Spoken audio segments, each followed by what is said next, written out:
Kalau Agus ya kemarin sempat viral, katanya Agus bisa melihat. Kalau saya ya menduga Agus itu sudah bisa melihat sejak saya ketemu dia.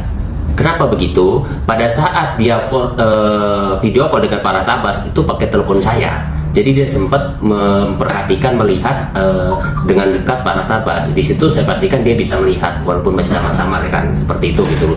Cuma memang tidak saya expose gitu kan. Dan perlu diperhatikan mata sebelah kanan itu jarang menggunakan perban gitu, sekali dibuka gitu, karena memang mungkin dia bisa melihat gitu ya. Kita alhamdulillah ya. Dan lebih bagusnya lagi ternyata terbuka setelah melihat uang, apalagi dolar. Nah itu kemarin itu jadi viral itu gitu. Ternyata uang itu cepat menyembuhkan orang sakit mata. Setelah divonis permanen oleh dokter di Rumah Sakit Jessi Hospital and Clinic, ternyata Agus Salim yang tak lain merupakan korban penyiraman air. Kini sudah bisa melihat lagi guys.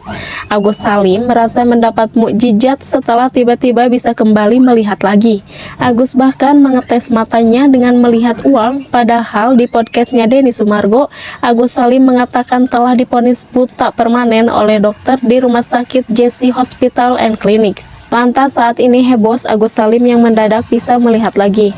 Pengacara Krisna Mukti mengatakan penglihatan dan kondisi Agus Salim saat ini mulai membaik. Mendengar pengakuan Agus, Farhad Abbas juga bahkan sampai heboh luar biasa guys. Agus sudah bisa melihat, subhanallah luar biasa. Walaupun sedikit tapi insya Allah ini luar biasa nih hari. Selain berita heboh Agus bisa melihat lagi, dunia maya pun dihebohkan dengan HP istri Agus Salim yang ia pakai. Netizen mengatakan bahwa HP yang dipakai Elmi ini termasuk ke dalam kategori golongan mewah. Menanggapi hal itu, Teh Nopi pun membuat piti seperti ini guys. Setiba ujuk-ujuk ganti handphone S23, setiba ujuk-ujuk emasnya banyak. Siapa tuh batch? Ujuk-ujuk tiba-tiba handphonenya ganti S23. Udah gitu, oke, masih banyak. Elmi memang ikut terseret dalam polemik donasi pengobatan Agus. Betapa tidak, dari hasil mutasi, Elmi kebagian sejumlah 250 juta rupiah dengan proses transfer sebanyak 5 kali masing-masing 50 juta. Uang itu dikirim ke Elmi dengan alasan menghindari limit rekening Agus di tengah polemik penyalahgunaan donasi pengobatan Agus. Tuh, ada HP-nya sekarang Gus, mana Gus? HP-nya coba tuh lihat nih. Iya, handphone apa nih? Handphone apa nih? Ini apa nih? 24. Tuh. Ini lihat ya. Kayak apa nih handphone baru, handphone lama nih kan kelihatan tuh. Nah. Iya. Tuh. Menurut Elmi, HP yang dia miliki itu bukan Samsung S23 yang ramai disebutkan netizen, melainkan Samsung A24 guys. Jauh sebelum kejadian penyiraman air keras itu terjadi, ada beberapa video Agus dan istrinya yang tengah membuat konten menggunakan HP yang sama dengan yang viral baru-baru ini. Gimana guys menurut kalian? Itu HP yang sama dengan yang viral baru-baru ini bukan sih?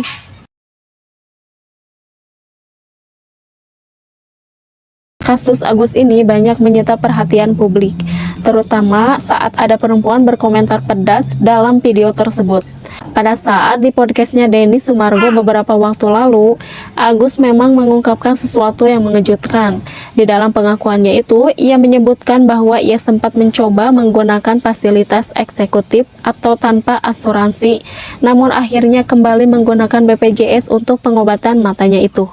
Tentu hal ini memicu tanda tanya besar, terutama karena kala itu ia telah mendapatkan donasi lebih dari 1,5 miliar. Bantuan besar yang diterimanya itu dari berbagai pihak termasuk Denny Sumargo dan Pratiwi Novianti. Atas podcastnya tersebut, pertanyaan Densu ternyata bukan hanya mewakili perasaan pribadinya saja, tetapi juga seluruh masyarakat yang telah ikut berpartisipasi mengawal kasus ini. Nah, ada seorang dokter yang kebetulan berkomentar di videonya tersebut, menuliskan komentar yang kira-kira berbunyi seperti ini guys. Saya sebagai seorang dokter miris dengan semua pernyataan yang seolah menjatuhkan RSCM. RSCM mana yang menolak pasien eksekutif? Pernyataan dari keluarga terkesan menyalahkan RSCM.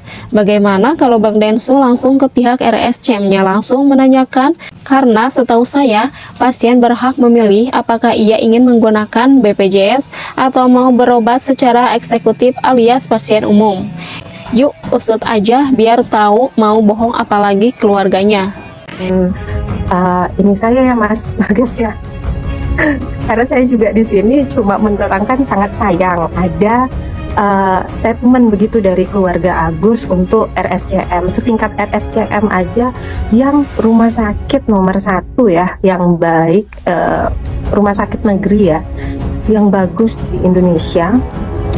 Kok bisa keluar statement begitu? Itu yang saya sangat sayangkan sebenarnya. Dan mengenai donasi tentu ada pro dan kontra. Ada yang mengatakan bahwa uang yang telah didonasikan seseorang, jika uang donasi tersebut telah diterima oleh si korban alias si penerima, itu udah jadi haknya dia. Mau dia pakai untuk pengobatannya, mau dia pakai untuk kehidupannya atau apalah itu, nah itu udah terserah dia. Namun ada juga yang berargumentasi bahwa uang yang didonasikan, kalau tujuannya, kalau open donasinya untuk pengobatan, ya gunain untuk pengobatan, jangan dipakai untuk hal-hal lain. Karena uang donasi kan bukan untuk memperkaya si penerima bantuan, namun untuk menyembuhkan penyakitnya, seperti yang dikatakan oleh netizen ini guys. Orang yang berdonasi itu karena pengobatan, kemanusiaan, bukan karena hal yang lain. Yang nyumbang itu dari Sabang sampai Merauke, sampai juga di luar negeri. Yang menyumbang dari ada yang 100, 150, 200 pun, apa 500, mereka itu karena ada rasa iba. Tapi bukan berarti mereka itu tidak punya utang atau cicilan. Kalau dari awal si Agus bilang bahwa untuk bayar utangnya Wawa, saya rasa tidak akan ada yang mau menyumbang. Kami berutang berani bertanggung jawab. Di sini tidak ada juntrungannya. Orang yang berutang itu yang bayar, semua masyarakat ikut membayar. Paham? Adapun pengacara Agus, yakni Raden Dadan Mariana alias Erdelau, menuduh Pratiwi Novianti memakai cowboy. Saya bertanya kepada kalian ya, bahwa Novi itu bukan hanya kasus ini saja, bukan hanya kasus Agus saja.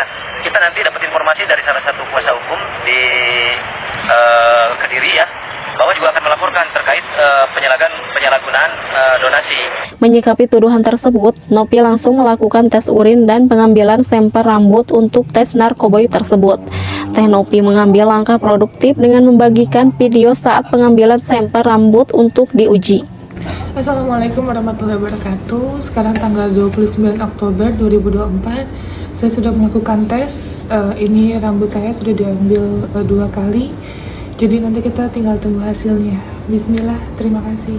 Video ini bertujuan untuk membuktikan ketidakbersalahannya dan meredakan spekulasi yang berkembang di kalangan netizen. Meskipun belum ada bukti yang konkret yang mendukung klaim tersebut, isu ini ternyata telah menarik perhatian media dan publik. Sebagai seorang figur publik, Teh Novi merasa perlu untuk memberikan klarifikasi dan membela diri dari tuduhan yang merugikan reputasinya. Sementara itu, kemunculan Tengku Zanzabela yang menantang Novi untuk tes rambut memberikan pernyataan seperti ini guys. Harusnya kalau mau tes rambut itu ada yang mengawal, jadi dia objektif gitu. Nah, mungkin bisa saya, ormas saya, anggota atau pengacara-pengacara lawan yang mengawal kasus ini sehingga ini transparan gitu, Mbak. Harus tes rambut sih, karena kalau urin itu siapapun bisa, itu kita tahu sendiri lah. Itu normal itu, kita tunggu aja 3-1 minggu itu udah aman biasanya. Tapi kalau rambut kan nggak bisa. Lalu siapakah Tengku Zanzabela ini? Ini profil singkatnya guys. Tengku Zanzabela adalah wanita asal Medan yang merupakan seorang ibu bayangkari. Tengku Zanzabela adalah istri seorang perwira polisi yang berpangkat komisaris AKBP, yakni Nenggah Adi Putra. Terkait uang donasi itu memang benar-benar rumit ya, menyita perhatian publik banget ya guys. Sampai ada yang berkomentar seperti ini. Dan udah nggak usah ngurusin lagi yang namanya Agus, pusing. Kalau gua jadi Novi, ini ya gua sampaikan, kalau gua jadi Novi, gua ambil uang yang 1,3 miliar itu, gua titipkan ke pengadilan, gua gugat konsinyasi terhadap seluruh penyumbang. Nanti para penyumbang kalau mau ambil uangnya ambil ke pengadilan. Kalau gue jadi Novi, gue akan lakukan hal itu dan tidak usah urusin lagi yang namanya Agus. Itu sebenarnya poinnya. Gimana guys? Ada yang setuju dengan pendapatnya? Komen dong di kolom komentar. Oh ya, jangan lupa like, komen, dan subscribe-nya ya untuk mensupport channel ini. Terima kasih.